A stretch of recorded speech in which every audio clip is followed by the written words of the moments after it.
Test en amical avant l'Euro 2024. Lien en description qui entre automatiquement le code lexicien à l'inscription pour réaliser un premier pari sans le moindre risque. Exemple, une mise de 100 € sur les victoires du Portugal et de la France égale 203 € dans la poche. Et si perdant, vous récupérez vos 100 € pour pouvoir rejouer. Condition pour jouer en bas de l'écran.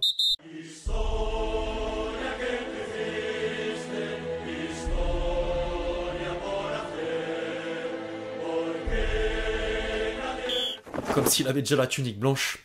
L'équipe, j'espère que vous allez bien. Aujourd'hui on se retrouve pour un nouveau numéro de la série Transfert. Le premier de l'arc été 2024 vous a beaucoup plu la semaine dernière et on est reparti pour un cycle d'épisodes de façon régulière. Au passage, la LFP a annoncé les dates du mercato estival. Ouverture le 10 juin, dans 3 jours. Fermeture le 30 août. Les clubs français vont donc déjà pouvoir lancer les hostilités. L'édition du jour de l'équipe revient d'ailleurs sur le sujet et le titre fait un lien au flou autour de l'attribution des droits TV du championnat de France. Le dossier aura évidemment un impact sur les différents budgets. En dehors de cet aspect, le jeu des chaises musicales continue chez les entraîneurs, tant à l'étranger comme en atteste l'Italie avec les arrivées d'Antonio Conte à Naples, Vincenzo Italiano à Bologne ou encore Grosso à Sassuolo, qu'au pays avec les venues de Genesio au LOSC, le tandem Esmoris à Nice et d'autres mouvements qui sont en cours comme Conceição à l'OM, Elsner à Reims ou encore Will Steele du côté de Mont-Lens. Bref, je vais pas en dire plus, j'espère vraiment que vous serez en rendez-vous comme la semaine dernière. Les amis, je compte sur vous pour me le faire savoir en lâchant votre plus beau like. Merci à tous ceux qui prendront 2 secondes pour le faire. Et trêve de blabla, transition. On entre dans le vif du sujet avec le Paris Saint-Germain qui domine toujours les débats suite à l'officialisation du transfert de Mbappé au Real Madrid. La star tricolore a livré une première réaction en conférence de presse et une partie des réponses fait couler beaucoup d'encre depuis mardi. Juste avant de commencer cette conférence de presse, je voulais juste m'exprimer. Tout le monde a eu l'information. Ça y est, c'est officiel, je vais être un joueur du Real Madrid pour les 5 prochaines saisons minimum. C'est un immense plaisir, libéré, soulagé d'être dans un club où j'ai toujours voulu être. C'est le club où j'ai toujours rêvé d'être, donc un grand merci. J'ai beaucoup d'excitation à l'idée d'aller dans ce très grand club, le meilleur du monde. J'arrive avec beaucoup d'humilité et merci aux personnes qui m'ont envoyé des messages et à ceux qui ont contribué dans cette opération. Je remercie le Real Madrid d'avoir travaillé, Florentino Pérez qui a toujours cru en moi. Le Kicks demandait ensuite des questions autour de l'équipe de France, mais certains journalistes ont insisté sur le PSG jusqu'à rappeler l'épisode du Loft de l'été dernier.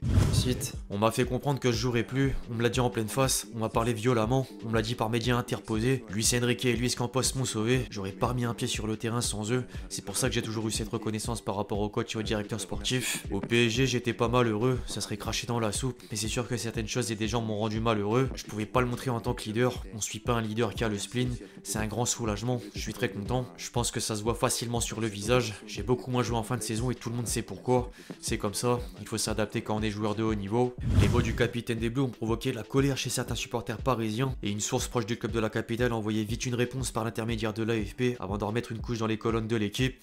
Cite, Mbappé n'a absolument aucune classe, Nasser Al-Khelaifi n'a jamais dicté la moindre décision à l'équipe, Luis Enrique l'a même dit lui-même, mais malgré tout, Mbappé dit quelque chose et tout le monde imprime comme si c'était la vérité. C'est juste irrespectueux de dire ça une fois qu'il a annoncé son nouveau club. Il oublie certainement qu'il a passé 7 années ici et tout ce qui a été fait pour lui. Il oublie ses demandes répétées, ce qu'on lui a accordé. C'est une confirmation supplémentaire pour nous que le projet collectif que l'on porte désormais est le bon. En parlant de projet collectif, les dirigeants parisiens continuent de travailler en coulisses sur l'après Mbappé. Le champion de France tient toujours un accord avec Kvaratskhelia, mais le tandem Conte De Laurentiis pourrait bloquer le Géorgien à Naples malgré l'absence de Coupe d'Europe la saison prochaine. En parallèle, une nouvelle piste offensive vient d'apparaître. Fabrizio Romano indique que Paris a montré un intérêt pour Julián Alvarez en quête de temps de jeu, et une autre source ajoute que Manchester City réclamerait pas moins de 80 millions d'euros. Au milieu de terrain, 2 joueurs de Ligue 1 sont dans les tuyaux. Luis Campos a rencontré l'entourage d'Akliouche et Luis Enrique approuverait l'arrivée de Cherki. John Textor sera néanmoins difficile à convaincre au vu d'une récente story Instagram en lien avec le conseiller du joueur. Cite, ah Bilal, tu m'as coûté 20 €. J'ai parié avec les gars que tu mettrais moins de 48 heures à divulguer notre conversation et à informer notre proposition en une pièce de propagande. Nous aimons Ryan, nous lui offrirons un nouveau contrat. Il devrait rester un moment.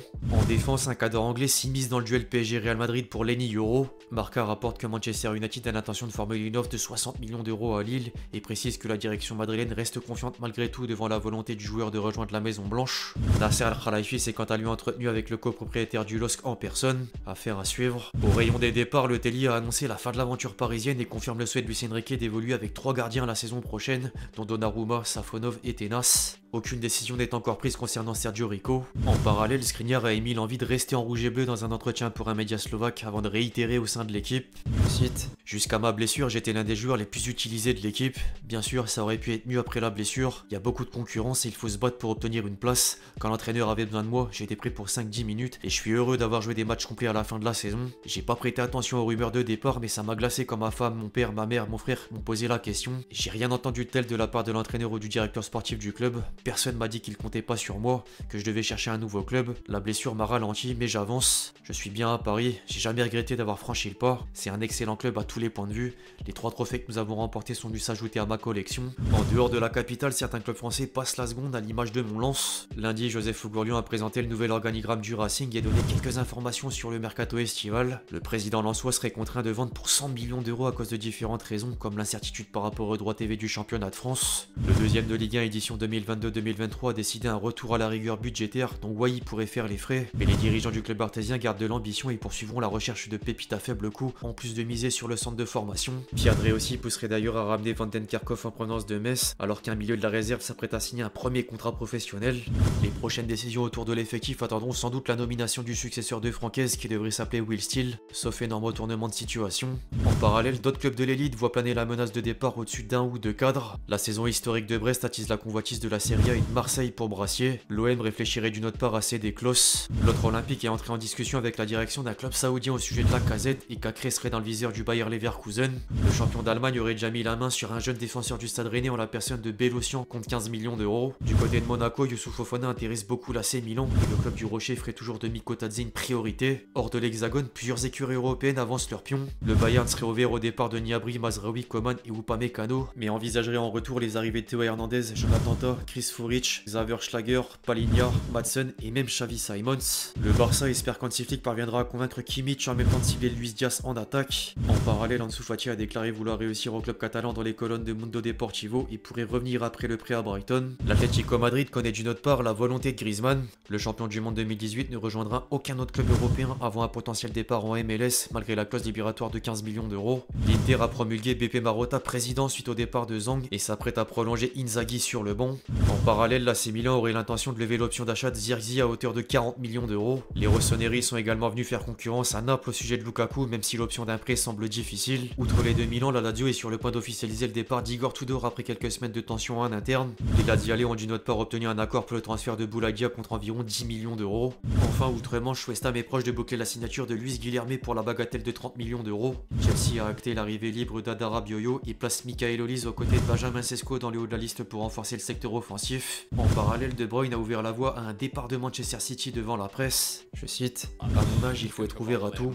Ma famille est d'accord pour m'accompagner vers une aventure exotique. C'est une discussion qu'on a de plus en plus. J'ai encore 1 an de contrat, je dois donc tenir compte de ce qui peut se passer. Mon fils est né à 8 ans et il n'a connu que l'Angleterre. Il me demande aussi combien de temps vais-je encore jouer à Manchester City. Au bon moment, on devra gérer cette situation d'une certaine façon. On parle de montants incroyables alors que ça pourrait être la fin de ma carrière. Parfois, il faut y réfléchir. Si je vais jouer 2 saisons là-bas, je pourrais toucher une somme supérieure à ce que j'ai gagné pendant les 15 saisons précédentes. » En parlant de l'Arabie Saoudite, Al Nassr a nommé Fernando Hierro directeur sportif et Ronaldo essayerait d'attirer 2 anciens coéquipiers du Real Madrid que sont Casemiro et Nacho. Quant au reste des officiels, Crystal Palace a offert l'arrivée libre de Kamada. Le FC Porto a désigné l'ex-adjoint de Conceição en la personne de Victor Bruno à la tête de l'équipe première. Enfin, des nouvelles d'Irving Lozano. L'international mexicain s'est engagé avec San Diego en MLS. Bref, l'équipe, c'est tout pour cette vidéo sur l'actualité des dernières rumeurs de transfert et quelques officiels. J'espère que vous l'avez kiffé, je compte sur vous si c'est le cas pour lâcher votre meilleur j'aime. N'hésitez pas à me donner vos avis sur tous les noms qu'on a pu aborder aujourd'hui. Et puis d'ici là, on se retrouve très vite sur la chaîne pour de nouvelles vidéos. C'était Lexti. Ciao.